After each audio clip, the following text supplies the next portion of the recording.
أعوذ بالله من الشيطان اللعين الرجيم بسم الله الرحمن الرحيم الحمد لله رب العالمين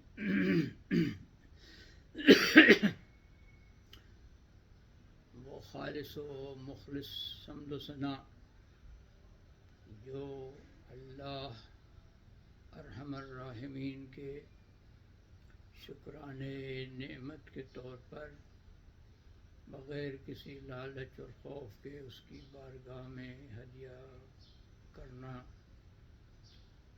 ہمارا فریضہ ہے، اور اس کے باوجود ہم اس کی نعمت کے شکرانے کا حق ادا نہیں کر سکتے۔ اور درود ہو اور سلام رحمت ہو نعمتوں، کرامتوں، عزتوں، شرافتوں اور رحمتوں سے بھرپور اللہ کا تمام انبیاء اور رسول، خصوصاً آدم و حوا، ابراہیم و آل ابراہیم، محمد و اہل بیتہ الطیبین الطاہرین المعصومین، اللہ کے مقرب بارگاہ فرشتوں اور اللہ کے تمام بندوں، خصوصاً ان بندگان الہی پر جو اللہ کی نصرت واقعی کے لیے آمادہ اور سرگرم عمل ہیں۔ اما بعد فقد قال اللہ تبارک و تعالی فی کلامہ المجید وهو اصدق القائلین اعوذ باللہ من الشیطان الرجیم بسم اللہ الرحمن الرحیم یا ایہا الذین آمنوا ان تنصروا اللہ ینصرکم ویثبت اقدامکم۔ گفتگو یہ ہو رہی تھی کہ آیا یہ دنیا پچھلی دنیاؤں اور آئندہ کی دنیا اور یہ کائنات پچھلی کائناتوں اور آئندہ کی کائناتوں سے مختلف اور الگ ہے یا جڑی ہوئی ہے؟ یعنی تخلیق کائنات جتنے مراحل سے گزر چکی ہے، کائنات میں جتنے بھی مخلوقات ارضی و سماوی و قابل رؤیت و غیر قابل رؤیت درک عقلی کے دائرے میں ابھی تک پہنچ چکے ہیں یا ابھی تک انسان کی مجموعی عقل کے تکامل کے دائرے سے باہر ہیں، وہ سب ایک دوسرے سے متصل چلے آ رہے ہیں، اور وہ ماضی اس حال کو تکامل دینے میں مددگار رہا ہے، اور یہ حال مستقبل کے تکامل کا ذمہ دار اور اس تکامل میں شریک و سہیم ہے یا نہیں۔ زندگی کے تمام مراحل جدا ہیں، اور جو مرحلہ گزر چکا وہ گزر چکا، جو اب ہے وہ بھی گزر جائے گا، اور جو آئندہ آئے گا اس کو تو عطا پتہ ہی کچھ نہیں۔ لیکن اگر انسانی بشر اگر بشر اپنی ماہیت کو پہچان لے اور اسے یہ اندازہ ہو جائے کہ کائنات کی خلقت اور اس کی خلقت میں بنیادی فرق کیا ہے، اور کائنات کے دوسرے مخلوقات کا ایک دوسرے سے جو تعلق ہے اس میں، اور اس بشر کا جو کائنات کے تمام مخلوقات اور عالم بشریت کے تمام اعضاء سے تعلق جو ہے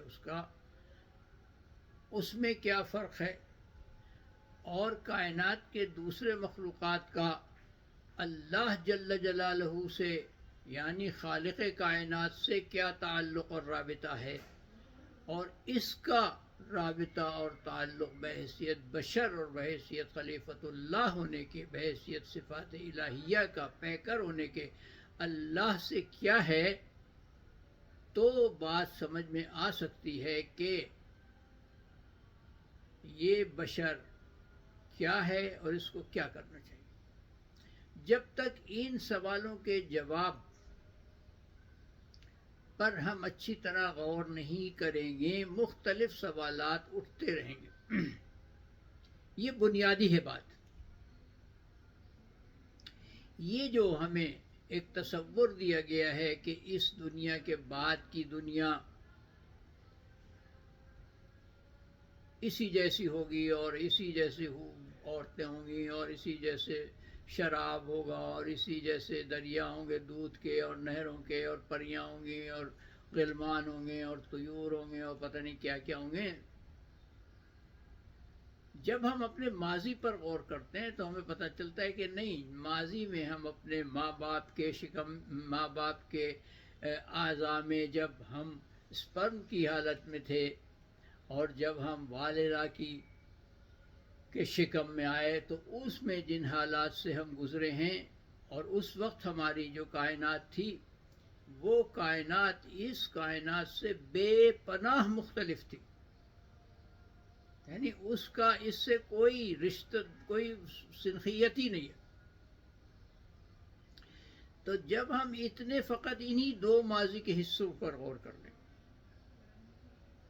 تو ہم یہ سمجھ سکتے ہیں کہ آئندہ کا دور ہمارا اس دور کے مقابلے میں کتنا ہیبت ناک، کتنا طاقتور، کتنا وسیع اور کتنا اعلیٰ ہوگا۔ اور جب ہم یہ سمجھ لیں تو پھر ہمیں یہ پتہ چلے گا کہ اس دنیا میں ہماری ذمہ داری اس دنیا سے کہیں زیادہ ہوگی۔ ایسا نہیں ہے کہ اس دنیا میں ہم صرف اس دنیا کے اعمال کا نتیجہ بھگتیں گے، نہیں، اس دنیا میں جو کچھ ہم نے کیا ہے یہاں وہ تو ہمارے ریزرو نالج میں، ریزرو حالت میں ہو گئی، لیکن ہمیں اس دنیا میں جن ذمہ داریوں کو ادا کرنا ہوگا وہ ذمہ داریاں اس دنیا کی ذمہ داریوں سے کئی ملٹی ملینز ٹریلینز گنا ہیبت ناک، طاقتور، جان سوز اور سنگین مشکلات کی حامل ہوں۔ اب جو لوگ اس دنیا میں مشکلات کو اپنے لیے نعمت سمجھتے ہیں اور مشکلات میں رہنے کو جنت سمجھتے ہیں، وہ وہاں بھی ان مشکلات سے جب روبرو ہوں گے تو ان کے لیے وہ مشکلات حوروں اور پریوں اور غلمان اور طیور اور باغ اور نہر اور دریا اور دودھ اور شہد کی حیثیت رکھتی ہوں گی۔ اور جو لوگ اس دنیا میں آسانیوں کے طلبگار رہے ہوں گے وہ وہاں بھی ان مشکلات کو اپنے لیے ایک کربناک جہنم سے تعبیر کریں گے۔ تو اس غفلت سے جب تک ہم نہیں نکلیں گے، اس دنیا میں ہم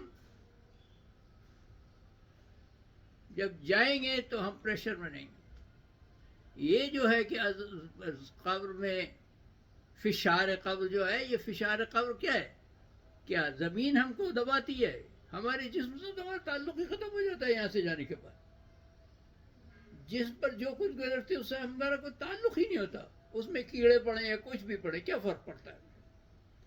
اصل فشار قبر جو ہے، جو واقعیت فشار قبر کی، وہ یہی ہے کہ اس دنیا میں جو لوگ آسانیوں میں پلنے کی کوشش کرتے رہیں اور مشکلات سے مقابلے سے کتراتے رہیں، وہ جب ان کی روح جب یہاں سے نکل کر ایک نئی حیات طیبہ میں جائے گی تو وہاں کے مشکلات ان پر ایک پریشر بن جائے گا۔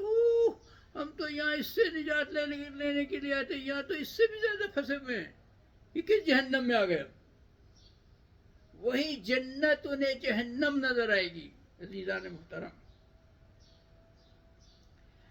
اب اگر انسان یہ سمجھ لے کہ اللہ نے اس کو اپنا نائب بنا کر پیدا کیا ہے، اپنے صفات کا حامل بنا کر پیدا کیا ہے، اس کی تخلیق میں اپنی پوری توانائی خرچ کی ہے، اتنی توانائی خرچ کی ہے کہ اس کی خلقت کے بعد اس نے خود اپنا قصیدہ پڑھا فتبارک اللہ احسن الخالقین، تو اس کو عبادت کے بھی معنی سمجھ میں آ جائیں، ریاضت کے بھی معنی سمجھ میں آ جائیں، اطاعت کے بھی معنی سمجھ میں آ جائیں، نصرت الہی کے بھی معنی سمجھ میں آ جائیں، یہ معنی بھی سمجھ میں آ جائے کہ جنت اور جہنم اسے خود بنانا ہے، اللہ نے اس کے لیے کچھ نہیں بنایا۔ تو اب جب ہم یہ سمجھ لیں کہ جنت اور جہنم ہمیں خود بنانا ہے، تو پھر ہمیں یہ سمجھ میں آئے گا کہ عبادت فقط یہ نہیں ہے کہ رکوع اور سجدے میں جا کر 4 چیزیں ایسی پڑھو جو سمجھ میں بھی نہ آئیں، یا روزہ رکھو اور سارے دن سوتے رہو اور رات بھر کھاتے رہو، یا زکوٰۃ دے کر لوگوں پر احسان جتاتے رہو کہ ہم نے اللہ کی جیب سے دے کر بھی یہی جتاؤ کہ ہم نے تمہیں دیا ہے۔ یہ کوئی عبادت نہیں ہے۔ آپ سورہ بقرہ کی 177 آیت کو بار بار پڑھیے، آپ کو معلوم ہو جائے گا کہ یہ عبادت ہے ہی نہیں جو ہم کر رہے ہیں۔ روح عبادت یہ ہے کہ ہم کو واقعاً اللہ پر ایمان ہو، اور یہ ایمان ہو کہ اللہ نے ہمیں اپنا خلیفہ بنایا، اپنے صفات سے متصف کیا۔ تو اللہ جب کائنات کے تکامل کے لیے کوشاں ہے تو اس نے ہم کو تکامل کائنات کا ذمہ دار بنا کر بھیجا ہے۔ ہماری عبادت یہ ہے کہ ہم کائنات کے ذرے ذرے کا اور بشریت کے ایک ایک فرد کے تکامل کی ذمہ داری میں اللہ کی مدد کریں۔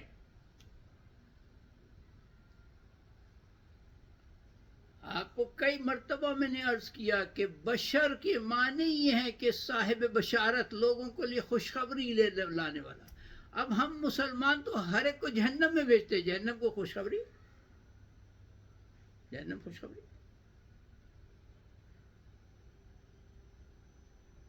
کائنات میں وہ لوگ اللہ کے بندے ہیں، ان کو اللہ مومن مانتا ہے جو بڑی بڑی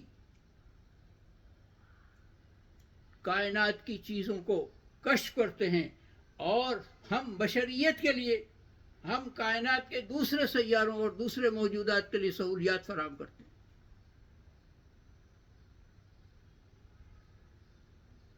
ہم تو ان سہولیات سے فائدہ اٹھا کر بھی ان سہولیات عطا کرنے والوں کے لیے بد دعائی کرتے ہیں نا۔ یہ کون سی عبادت ہے بھائی؟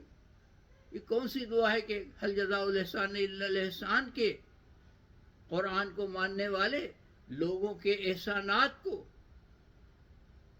فراموش کر کے ان کے لیے بد دعائی کریں کہ جہنم میں جائیں۔ کم از کم اتنی دعا کر لیں کہ اللہ ان کی تو ہدایت کرے، ہمیں توفیق دے کہ ہم ان کی ہدایت کر دیں اور ان کو ان مصائب سے نکال دیں۔ انہی نے ہمیں دنیا کے مصائب سے نکالا ہے، ہم انہیں آخرت کے مصائب سے نکالنا چاہتے ہیں۔ یہ ہے عبادت۔ عبادت یہ ہے کہ انسان، وہ بشر کہ جو اللہ پر ایمان رکھتا ہے، وہ اللہ کی ہر مخلوق کے تکامل کی ذمہ داری کا احساس کرے۔ قطعاً یہ عبادت نہیں ہے کہ اللہ کا خلیفہ اللہ کی مرضی کے خلاف ابلیس کی مرضی کے مطابق جہنم کو بھرنے کی کوشش کرے، اور جنگ و جدال و قتال کا ایسا بازار گرم کرے کہ سب کے سب جہنم میں جائیں، وہ خود بھی جہنم میں چلے جائیں۔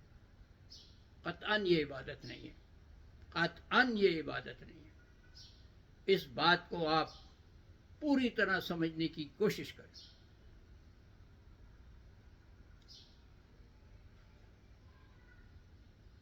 مجھے معلوم ہے کہ اس پر مجھے کتنی سلواتیں سنائی جاتی ہیں، لیکن یہ اللہ کا پیغام ہے،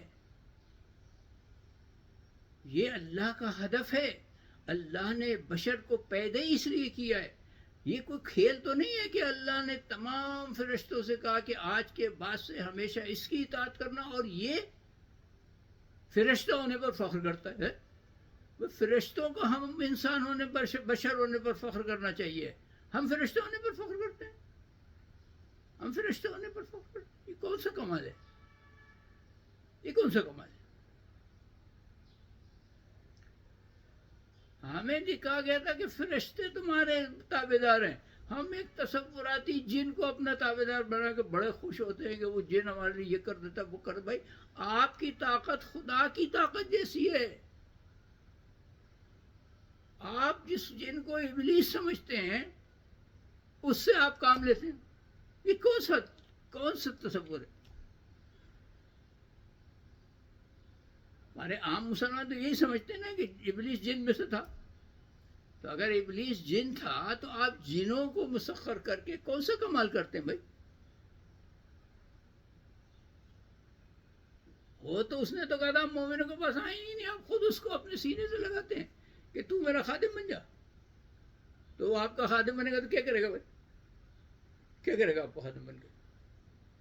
آپ کی ہدایت کا انجام دے گا. جو کام آپ کے لیے کرے گا وہ کس سے صحیح راستے سے کرے گا. اسی طرح کرے گا کہ جنگ و جدال بڑھے گا، آپس کی رنجشیں بڑھیں گی، محبتیں ختم ہوں گی، انسان کو قاتل ہو جائے گا. آپ دیکھیں قرآن میں جہاں جہاں انسان کا لفظ استعمال کیے گئے وہاں، اور جہاں بشر کا لفظ استعمال کیا وہاں دونوں کے خطاب میں فرق کیوں ہے؟ کیونکہ انسان ان افراد کو کہا گیا ہے جو اپنی بشریت کو نہیں سمجھ سکے. اس لیے کہا ہے ان الانسان لفی خسر، انسان گھاٹے میں.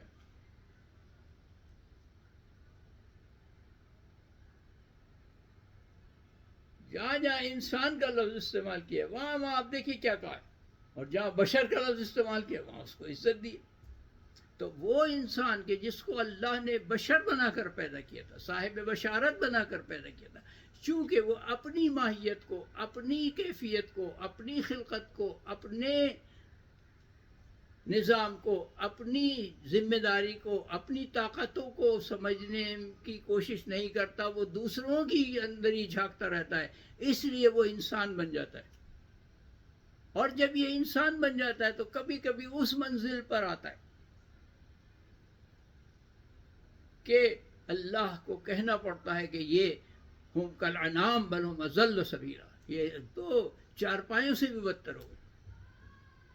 چار پائے بھی اپنا پیٹ بھر لیتے ہیں تو کھاتے نہیں. یہ تو پیٹ کی پوجا میں ختم ہی نہیں ہوتا، ہر وقت بڑھتا ہی رہتا ہے پیٹ، ڈکار ہی نہیں لیتا، کھاتے ہی چلا جاتا ہے، کھاتے ہی چلا جاتا ہے، اس کو ہوش ہی نہیں ہوتا. تو برادران عزیز، خواہران محترم، میری آئندہ نسل کے نونہالوں اور وہ بشروں جو ابھی اپنے آباء و اجداد اور امہات و جدات کے جسموں میں سیلز کی صورت میں ہو، یا اپنے ماں باپ کے جسموں میں سپرمز کی صورت میں ہو، یا اپنی ماؤں کے جسم میں جنین کی صورت میں ہو، یا ابھی تازہ متولد ہوئے ہو، تم سب میرے مخاطب ہو. آپ سب سے میں بہترین جو تمنا کر سکتا ہوں وہ یہ ہے کہ اپنے آپ کو پہچانیں، اپنی ذمہ داری کو پہچانیں، اور اس ذمہ داری کی ادائیگی کو عبادت الہی سمجھیں. ابھی ہم اس بات کو آگے بڑھائیں گے. وآخر دعوانا الحمد للہ رب العالمین. اللہم اخرجنا من ظلمات الوہم واکرمنا بنور الفہم. اللہم افتح علینا ابواب رحمتک وانشر علینا خزائن علومک برحمتک یا ارحم الراحمین. اللهم كن لوليك الحجة ابن الحسن صلواتك عليه وعلى آبائه في هذه الساعة وفي كل الساعة وليا وحافظا وقائدا وناصرا ودليلا وعينا حتى تسكنه أرضك طوعا وتمتعه فيها طويلا برحمتك يا أرحم الراحمين. وصلى الله على أنبياء الله والمرسلين لا سيما آدم وحواء وإبراهيم وآل إبراهيم ومحمد وأهل بيته الطيبين الطاهرين المعصومين وملائكة الله المقربين وعباد الله الصالحين على الخص ناصرين لله رب العالمين. والسلام علينا وعليكم ورحمة الله وبركاته. وآخر دعوانا أن الحمد لله رب العالمين.